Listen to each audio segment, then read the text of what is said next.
Hi guys, welcome to my YouTube channel. तो આજે આપણે ગોધરા ગ્રાઉન્ડ વિશે જે કંઈ માહિતી મળી છે તો હું તમને એને ડિટેલ થોડીક માહિતી આપવા માગું છું, કારણ કે મારો એક મિત્ર છે તે ગ્રાઉન્ડ પાસ કરી દીધું છે. તેને તારીખ હતી 17 જાન્યુઆરી હતી. તો એ જ કહેવા માગું છું ગાઈસ કે ગોધરા ગ્રાઉન્ડ એકદમ પરફેક્ટ છે. તમે મહેનત કરી હશે તો તમે ઇઝીલી રીતે પાસ કરી શકો છો. કારણ કે તેને હું ફોન કર્યો છે ત્યારે એને એવું જ કીધું કે લગભગ 23 મિનિટમાં પતી જતું હતું, અને એ જ રીતે જ્યારે ગ્રાઉન્ડમાં ગયો ત્યારે પણ એને 23 મિનિટમાં પતી જ ગયું. એને પ્રેક્ટિસ કરી હતી, પણ તો છતાં પણ એ રનિંગ રોજ કરવા જતો હતો, અને એનું રિઝલ્ટ આજે તમે જોઈ શકો છો.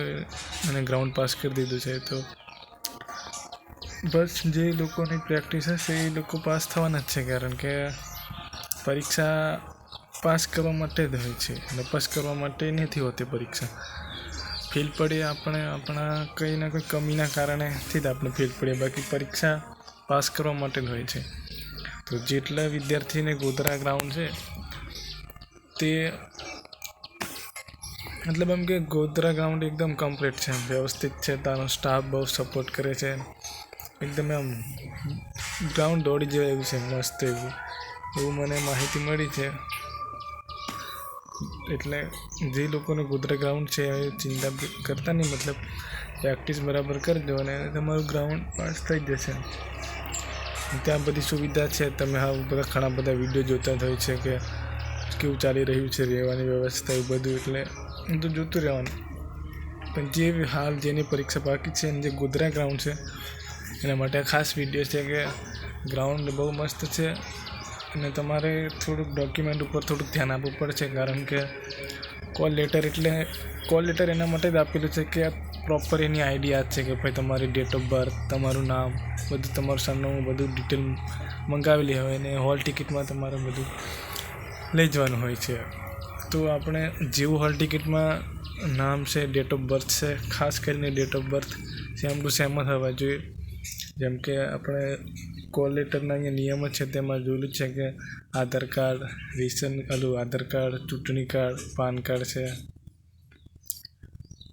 ડ્રાઇવિંગ લાઇસન્સ છે, એ સેમ ટુ સેમ હોવા જોઈએ. કારણ કે એ લોકો ત્યાં ચેક કરશે અને આપણું બધું ચેક કરીને અંદર જવા દે છે. એટલે ખાસ ડેટ ઓફ બર્થની વાત આવી છે કે જન્મ તારીખ સરખી હોવી જોઈએ. જેવી કોલ લેટરમાં છે એવી ને એવી આપણા જે આઈડેન્ટિટી આપણે જે બતાડવાના છે ત્યાં એમાં કમ્પ્લીટ સેમ ટુ સેમ હોવું જોઈએ. એટલે જે વિદ્યાર્થીને સરખું ના હોય, ખાસ કરીને એવું ઓળખાણ માટેનું કાર્ડ ઓળખાણ માટેનું મતલબ કે કોઈ બી 4માંથી 1 લઈ જાય જેમાં ડેટ ઓફ બર્થ ખાસ કરીને સેમ હોય. બાકી ઘણા વિદ્યાર્થીઓને એના કારણે બહાર કાઢી દેવામાં આવે છે અને બહુ બધું ડિસ્ટર્બ થઈ જાય છે. એટલે આ થોડીક એક માહિતી હતી ડેટ ઓફ બર્થ વિશેની, તો એ થોડું ખાસ લઈ લેવું.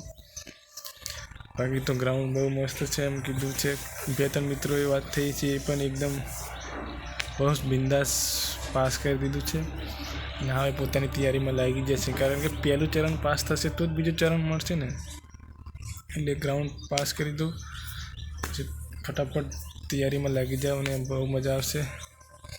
કારણ કે ફોર્મ તો 11 લાખ જેવા ભરાયેલા છે કે પણ તમે જો છો ગ્રાઉન્ડ ઉપર 50% પાસ થાય એટલે 11 એટલે અડધો ભાગ, એટલે 5 લાખ આવશે. ધીમેથી 1-2 લાખ જ સિરિયસ છે. બાકી તો બધા બસ સ્વાદ લેવા માટે જ આવતા હોય કે ચલો દેખ લઈએ કેવું છે. બાકી 1-2 લાખ જ સિરિયસ છે, જેમાં બરાબર મતલબ આમ જે બધા સિન્સિયર વિદ્યાર્થીઓ જે સિરિયસલી તૈયારી કરતા હોય, બાકી બધા તૈયારી કરતા હોય કે પણ એવી જ હોય કહેવાય. એટલે જે લોકો મહેનત કરશે, જે ડિઝર્વ હશે એ સિલેક્શન થશે જ કહેવાય. કારણ કે તમે પણ બધા આજુબાજુ જોતા હોય કે કોઈ કેટલા વર્ષથી તૈયાર કરતો હોય, કોઈ કેટલા સમયથી તૈયારી કરતો હોય, બધા ઘણું બધું ત્યાગ કરીને તૈયારી કરતા હોય, સેક્રિફાઈસ કરેલું હોય, પરિવાર, ફેમિલી, પોતાના બધા શોખ, ફરવા જવાનું બધું બંધ કરેલું હોય, માત્ર ઘેરમાં બેસી રહીને ભણ કરવાનું. કોઈ આવક નહીં હોય, કોઈ નહીં હોય, મતલબ કોઈ કનેક્શન જ નહીં હોય, સોશિયલ મીડિયા બધું બંધ હોય ને ચાલુ હોય તો 1-2 વધારે કોઈની જોડે વાતચીત નહીં, બસ ભણ કરે તો એવા જ વિદ્યાર્થીઓ મોસ્ટ ઓફલી પાસ થતા હોય છે.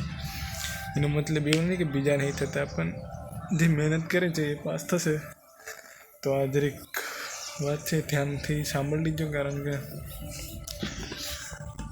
આજ એક થોડી સૂચના હતી ગોધરા ગ્રાઉન્ડ વિશે ખાસ, કારણ કે ગોધરા ગ્રાઉન્ડ બહુ મસ્ત છે એવું 2-3 ભાઈબંધોએ કીધું ને તમે ઘણા વિડીયો જોયા થશે, એટલે બીજું વધારે નહીં કહેતો. તો બીજા ગ્રાઉન્ડની માહિતી મળે તો હું તમને શેર કરતો રહીશ, ને હું જાતે મારો જાતનો અનુભવ તમને શેર કરીશ. પણ મારે બીજા મહિનામાં ગ્રાઉન્ડ છે, એટલે ત્યારે હું જાતે તમને ત્યાં ગ્રાઉન્ડ પહોંચતા સુધી આખી વિડીયો કમ્પ્લીટ બનાવીશ. પ્લસ બીજો એક વિડીયો બનાવીશ જેમાં પ્રોપર મારો વ્યૂઝ કે શું છે એમનું, કેવી રીતે એમની પ્રોસેસ હોય છે, સ્ટાફ કેવો હોય છે, ગ્રાઉન્ડનું શું પદ્ધતિ છે, એ બધી માહિતી તમને આપીશ. તો બસ તમે વ્લોગને પૂરેપૂરે જોજો અને ચેનલને લાઇક, શેર અને સબસ્ક્રાઈબ કરજો. તો જે મિત્રોને હજુ દોડ થતું નથી હોય તે મિત્ર દોડ કરી લે, ને એવું ના હોય કે જે આજે દોડ્યો હોય એ પાસ નહીં કરે છે. બસ મન મક્કમ હોવા જોઈએ એટલે પાસ થઈ જાય, એવું કોઈ જરૂરી નહીં કે રોજ દોડ્યા કરે છે. 25 મિનિટમાં પાસ કરવાનું છે ભાઈ. આપણે 20માં પાસ કરે એને પરીક્ષા મળે, 23માં પાસ કરે એને પરીક્ષા આપવા મળશે, 25માં પાસ કરે એને પરીક્ષા આપવા મળે, જે 26માં પાસ કરે એને નહીં આપવા મળે. એટલે ખાસ રાખવું, ખાસ કરીને 25ને 1 સેકન્ડ વધી જાય એને નહીં. એટલે ટોટલી આપણે એમ માનીને ચાલો કે 23-24માં ગ્રાઉન્ડ પતી જાય, અને જેથી કરીને આપણે બીજા ચરણમાં પરીક્ષા આપવા મળે ને આપણું સિલેક્શન ફાઇનલી થઈ જાય ને આપણને વર્દી મળી જાય. બસ તો એ જ છે કે આ થોડી માહિતી આપણે શેર કરી હતા. તો બસ તમે તૈયારી ચાલુ રાખો, બાકી જે થાય તે ઉપરવાળો હાલવાવાળો છે, બધું હાલશે. તો જય સિયારામ.